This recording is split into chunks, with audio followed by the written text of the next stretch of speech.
Hi guys. Hi. Guys, have you heard of that Twin Tower demolition? Have you watched the videos? Oh yeah, indeed, it caused a great deal of panic among people. Yeah, not only people, but birds and animals have been also greatly affected. The entire ecosystem is disturbed because of this. Yeah, we think this is just a small happening, but in future you don't know how much building will be collapsing at the same time, demolishing. So it will be such an effect in the future that we cannot imagine how the ecosystem will be affected drastically. So we should be thinking from now. So, is there any way to minimize this impact and this impact on especially the environment, the animals and the people? Okay, we have solution. Srivatsa, eco-friendly demolition, which Srivasta stands for the covers of Lord Vishnu. Now, while doing demolitions, we have too much dust as a pollution. It travels so fast that it pollutes the ecosystem of very wide range.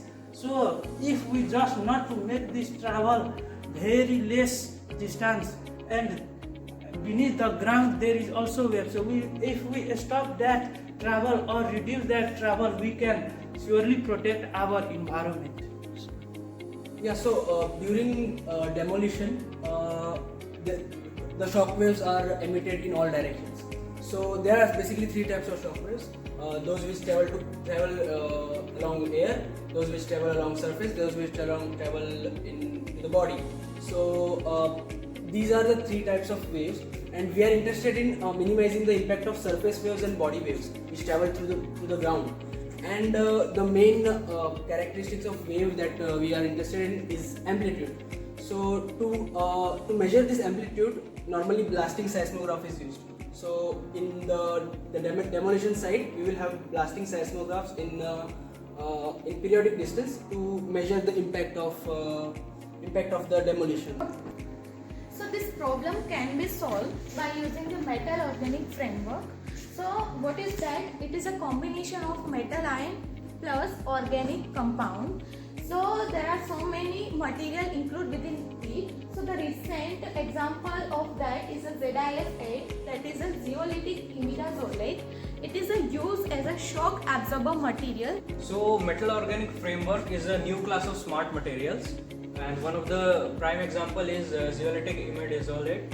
So it can be used as a potential material for building our Srivats model for a walls to restrict the waves, and it has been shown that it can attenuate almost 0.74 gigapascal of pressure. And for that characterization we have to do one of the characterization techniques are Raman spectroscopy XRD, and as well as energy absorption impact velocity profiles. Furthermore, another characterization technique is photon Doppler velocimetry. So we can make this metal organic framework as a potential tool for shock. So we all know that demolition itself is a very uncertain process, though calculated, but it can be hazardous sometimes. So for making it more certain, or in a sense more safe, we are proposing a long-term simulation study to make it more calculative and more safe. So here we are proposing a two-way simulation study. The first one would be through COMSOL multiphysics software, with the help of which we can plan the demolition well. The software will enable us to plan the demolition in a virtual environment to find if there are any loopholes. The second would be a dynamic study or dynamic simulation of the demolition using the blasting seismographs. As we have explained earlier that the blasting seismographs would be there in equal intervals in the area. So with this we can observe the different waves which we are getting out of it. So this blasting seismograph has two portions in it, the geophone and the microphone. So using it, we can determine the longitudinal, the vertical and the transverse waves we are getting out of it, and we can calculate them to understand how we can make the process more safe. Even planned demolitions are uncertain to some extent. Okay, so we need a lot more simulation and computational studies and more rigorous characterization of materials to make sure that these demolitions are safe. Our simulations can open up new horizons of seismic studies.